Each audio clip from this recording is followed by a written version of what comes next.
26 दिसंबर तक रबी बुवाई 614.30 लाख हेक्टेयर, पिछले साल से 6.87 लाख हेक्टेयर अधिक। नमस्कार, मैं हूं आपके साथ गौरव राजेंद्र। आज के शो की शुरुआत करते हैं। देश में रबी फसलों की बुवाई 26 दिसंबर 2025 तक 614.30 लाख हेक्टेयर पहुंच गई, जो पिछले साल की समान अवधि के 607.43 लाख हेक्टेयर के मुकाबले 6.87 लाख हेक्टेयर अधिक है। यह जानकारी कृषि एवं किसान कल्याण विभाग के ताजा आंकड़ों में सामने आई है।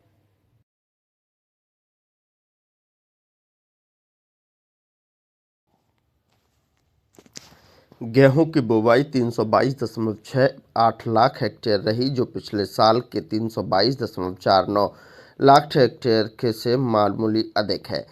इससे संकेत मिलता है कि गेहूं का रकबा लगभग स्थिर है और सामान्य स्तर के आसपास बना हुआ है। रबी धान की बुवाई में तेज बढ़त दर्ज की गई है, जो 14.90 लाख हेक्टेयर रही, जबकि पिछले साल इसी समय यह 13.01 लाख हेक्टेयर थी। दलहनों पल्सेस का कुल रकबा बढ़कर 133.44 लाख हेक्टेयर हो गया है, जो पिछले साल 129.79 लाख हेक्टेयर से 3.65 लाख हेक्टेयर ज़्यादा है।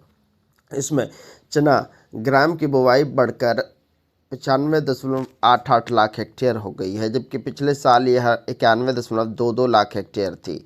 मसूर यानी लैटिन का रकबा भी हल्का बढ़कर 17.06 लाख हेक्टेयर रहा, जो पिछले साल 16.85 लाख हेक्टेयर था।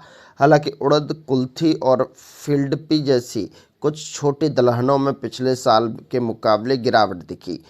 तिलहन फसलों का रकबा भी मजबूत बना हुआ है। कुल तिलहन बुवाई 94.29 लाख हेक्टेयर रही, जो पिछले साल 93.25 लाख हेक्टेयर से 1.04 लाख हेक्टेयर अधिक है। सरसों और रेपसीड का रकबा बढ़कर 87.80 लाख हेक्टेयर पर पहुंच गया, जबकि पिछले साल यह 86.57 लाख हेक्टेयर था, जिससे रबी तिलहन की आपूर्ति को लेकर भरोसा बनता है। वहीं मूंगफली का रकबा घटकर 2.77 लाख हेक्टेयर रह गया, जो पिछले साल 3.9 लाख हेक्टेयर था। श्री अन्न और मोटे अनाज की बुवाई 49.00 लाख हेक्टेयर रही, जो पिछले साल के 48.89 लाख हेक्टेयर से थोड़ा अधिक है। इस श्रेणी में ज्वार का रकबा घटकर 20.38 लाख हेक्टेयर रह गया, जबकि पिछले साल यह 22 लाख हेक्टेयर था। इसके उलट जौ की बुवाई बढ़त 6.78 लाख हेक्टेयर हो गई, जो पिछले साल 6.08 लाख हेक्टेयर थी।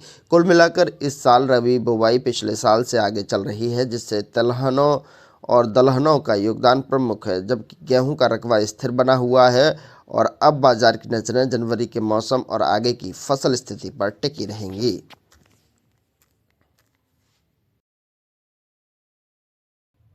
फिलहाल इस शो में इतना ही। अगले शो में फिर मुलाकात होगी एक नई जानकारी के साथ। तब तक के लिए नमस्कार।